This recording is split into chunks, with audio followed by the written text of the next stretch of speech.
speakers for this day.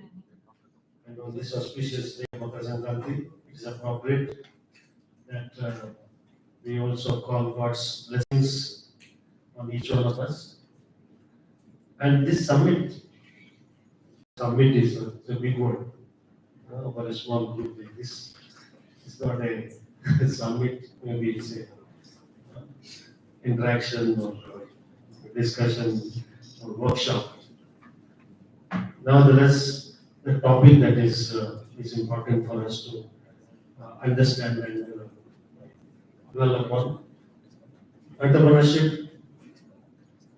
If you look back the employment index, unemployment index, 7 to 8% of Indian population is unemployed.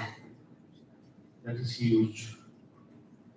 But a good plus point is last 2 years after Mudra loan disbursements, 55% to from 55% it has gone to 57% increase in the entrepreneurship.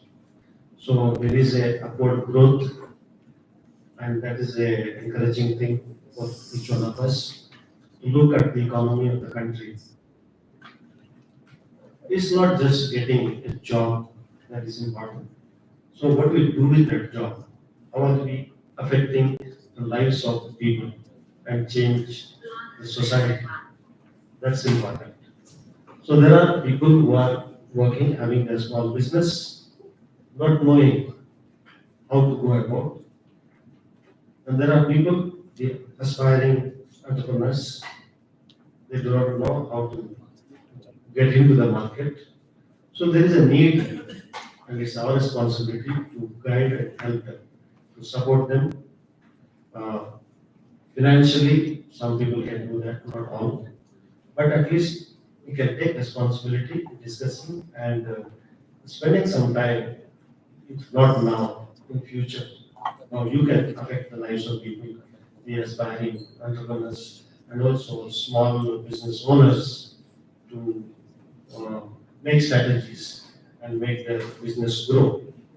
So with these few words, I wish all the very best to each one of us, and I'm sure experts will talk and they will enlighten you, and I'm sure there will be some sitting here who will become great entrepreneurs in the future. Wish you all the best. Thank you.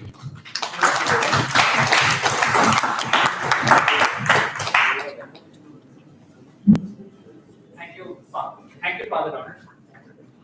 I now invite Professor Sanjay Paltrow, Dean Academics, to come and address.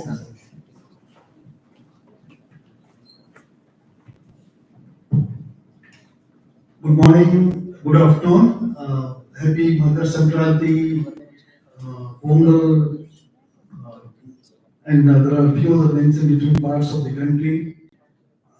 That is one of the reasons I'm wearing ethnic. I'm coming from two such functions. And ethnicity in terms of wear, in terms of food, in terms of the other cultural artifacts provide so many opportunities. Who thought Manyavar would be such a big brand? Manyavar, and there are so many others. 10 years back, very few people would think of the courage to wear India. But this also speaks of a confident India, where your language, your food, your attire, and the way you see the world. You see merit in propagating those values and expanding to other parts of the market. We always talk about per capita consumption in any category. We are one of the lowest. To name any category, they would say India is one of the lowest. Cadbury's the consumption will be some 50 grams, whereas in Europe it would be, they would say 5 kgs per person. But the point is, it is not chocolate consumption, but the kind of sweets that we eat. It could be rasgulla in one place, laddu somewhere, kheer somewhere, srikhand somewhere. So there are thousands of different kind of sweet that has a market in that locality. Uh, take the case of Amul. The company wanted to increase the consumption of cheese. There are different kinds of cheese, cheddar, there are many names which we are not so familiar with. They were trying to increase the consumption. The consumption would go up when more people would eat butter and cheese, more people would eat bread. Okay.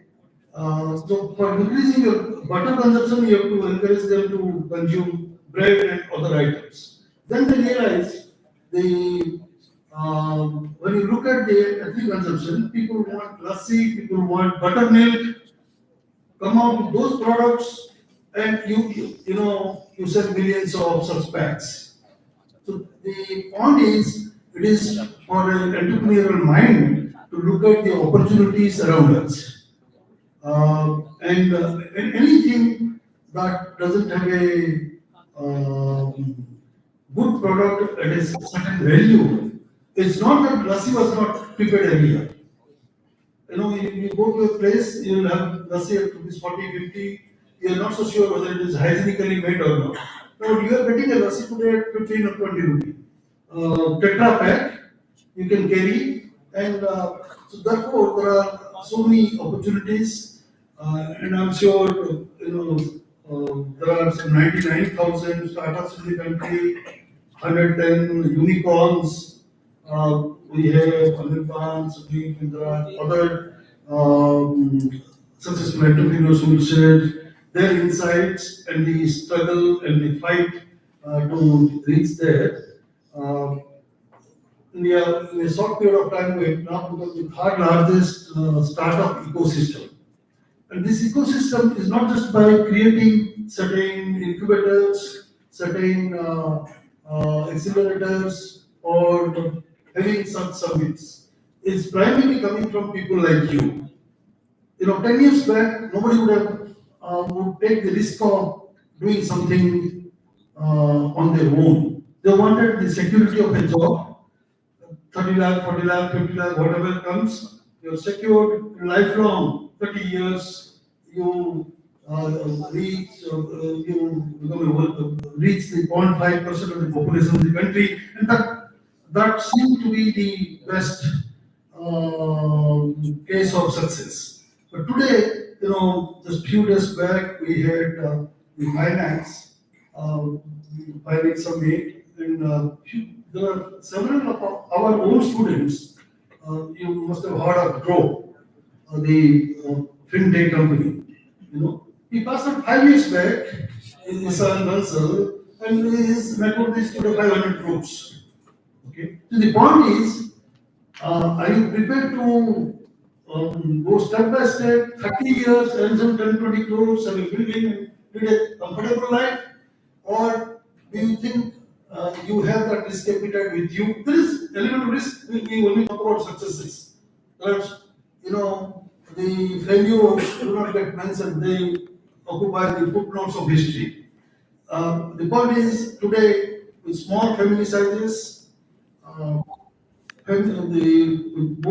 both the even the upper middle class and middle class families are encouraging their children to take the bite and do something meaningful.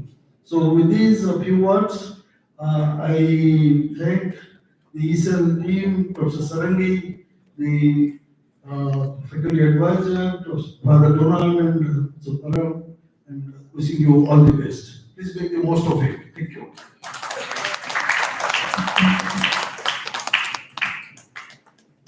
Thank you, Professor Patro, for your inspiring words. I now invite Professor Paramjot Singh, Associate Dean Student Affairs, to kindly address the gathering.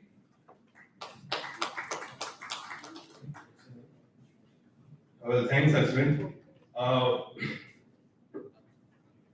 Honorable Dean Academics, Professor Sanjay Patro, Dean Administration, Father Donald, Faculty Advisor to the ESL, Professor Sarangi, and members of the ESL and its Secretary, Nimish Bhardwaj.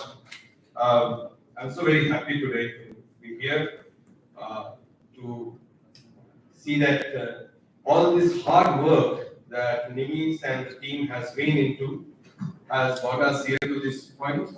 And we are going to deliberate on an idea which is not yet so very firm. We are still on shifting sands as far as entrepreneurship and innovation is concerned.